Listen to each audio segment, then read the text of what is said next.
Hello friends, my self Amit Kumar Sharma. मैं एक financial planner हूँ। आज हम बात करेंगे रिटायरमेंट की। रिटायरमेंट एक ऐसा सब्जेक्ट है जिसके ऊपर ज़्यादातर यूथ अपनी एक टर्म प्लान ले लेते हैं और वो मान के चलते हैं यार टर्म प्लान मैंने ले लिया तो जो भी मेरा इनकम रिप्लेसमेंट है वो हो जाएगा। इसी मिथ को तोड़ने के लिए मैं आज ये वीडियो बना रहा हूँ। मैं आपसे चाहता हूँ कि आप इस वीडियो को पूरा देखें जिससे कि आपको कैलकुलेशंस भी समझ में आए। मान लीजिए रिटायरमेंट का मैं ये मान के चलता हूँ कि 60 का एज हम लेकर चलते हैं और रिटायरमेंट का जो भी हम फंड इकट्ठा करेंगे वो हम ये मान के चलते हैं कि 85 ईयर्स तक वो हम लेंगे। अब 25 साल का स्पैन है। इस 25 साल के स्पैन के लिए अब मैं आपको कुछ कैलकुलेशन शेयर करता हूँ। नंबर 1, सबसे पहले अगर हम मिनिमम टू मिनिमम लेते हैं तो अगर कोई भी ब्रेकफास्ट करते हैं, एक आदमी अगर ब्रेकफास्ट करता है तो करीब 100 रुपीज़ का खर्चा आता है और अगर वही आदमी लंच करता है तो उसका 300 रुपीज़ का खर्चा आता है और डिनर करेगा तो भी हमने 300 का फिगर लिया है, तो टोटल 700 लिया है। ये 700 फिगर जो मैंने लिया है ये बहुत ही मिनिमम लेवल पे ये मैंने लिया है। एक कॉमन जो आदमी होता है, एवरेज जो आदमी होता है उसके हिसाब से लिया है। वो स्टेटस के अनुसार बढ़ भी सकता है और कम तो नहीं होगा। आइए रिटायरमेंट फंड के लिए इस कैलकुलेशन को देखते हैं। एक एवरेज परिवार का खर्चा डेली का एक आदमी का 700 रुपये होता है। ब्रेकफास्ट के लिए 100 रुपीज़, लंच के लिए 300 रुपये और डिनर के लिए 300 रुपये। अब ये जो 700 का खर्चा है ये मैंने एक बहुत ही एक मिनिमम लेवल पे लिया हुआ है। अगर मैं इसको 700 रुपये पर डे को अगर मैं यहाँ पे साल के अंदर कन्वर्ट करता हूँ तो 2.6 लाख रुपीज़ एक साल में एक आदमी को चाहिए। और यही अगर 60 साल से 85 वर्ष की उम्र तक अगर मैं लेता हूँ तो ये फंड बढ़ के हो जाएगा 65 लाख रुपए।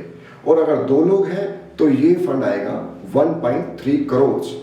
अब आप ये देखिए कि जहाँ पे मैं 700 रुपये पर डे का सिर्फ खाना ना रह जाए लेकर चल रहा हूँ, क्योंकि आज का थीम भी यही है कि खाना ना रह जाए।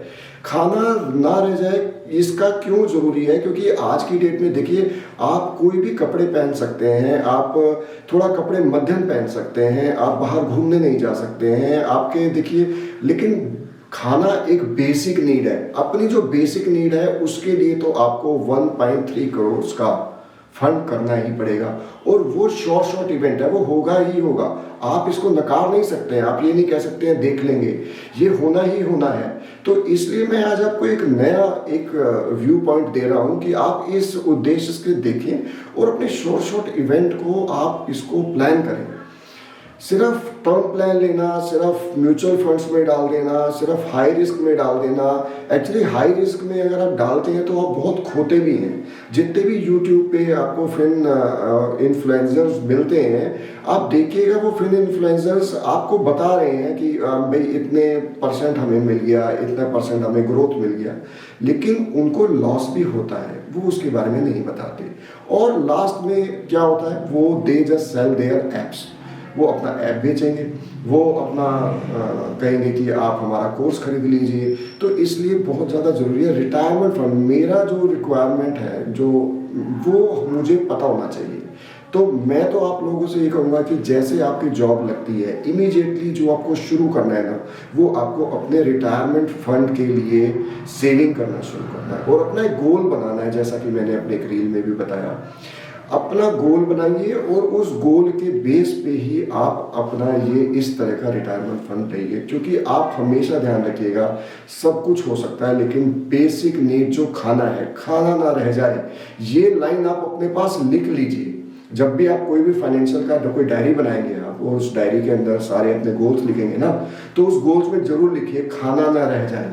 और अपने हिसाब से, क्योंकि ये जो मैंने कैलकुलेशन दिया है ये बहुत ही एक एवरेज कैलकुलेशन मैंने दिया है, आप अपने हिसाब से जो आपका रिक्वायरमेंट है उसके बेस पे आप उसको बनाइए और वहाँ पे आपको एक फंड निकल के आएगा। उस फंड के लिए आपको क्या करना है वो आप अपने आप भी प्लान कर सकते हैं और आप हमको कांटेक्ट भी कर सकते हैं। क्योंकि हर एक आदमी की नीड, हर एक आदमी का स्टेटस, उसके अनुसार ही उसकी रिटायरमेंट फंड की प्लानिंग होती है। साथ के साथ इसमें एक चीज़ और आती है, वो है आपके मेडिकल एक्सपेंसेस। आप ये मान के चलिए मेडिकल एक्सपेंसेस साल दर साल बढ़ते हैं, कम नहीं होते हैं। इसीलिए जितने भी आप हेल्थ इंश्योरेंस पॉलिसीज लेंगे, जैसे जैसे आपका एज बढ़ता है वैसे वैसे उनका प्रीमियम भी बढ़ता है, तो उस प्रीमियम को भी आपको भरना पड़ेगा, तो वो चीज़ भी ध्यान में रखिए। लेकिन 1.3 करोड़ तो आपको चाहिए ही चाहिए, ये एक फिगर है, ये बेंचमार्क है, मिनिमम इतना चाहिए। तो आप अपने लिए प्लान कीजिए, और अगर कहीं भी कोई भी दिक्कत आती है तो आप हमें कांटेक्ट कर सकते हैं। Thank you. और इसी तरह की जानकारी के लिए आप हमारे चैनल को सब्सक्राइब करें और हमें आप कॉल भी कर सकते हैं। Thank you.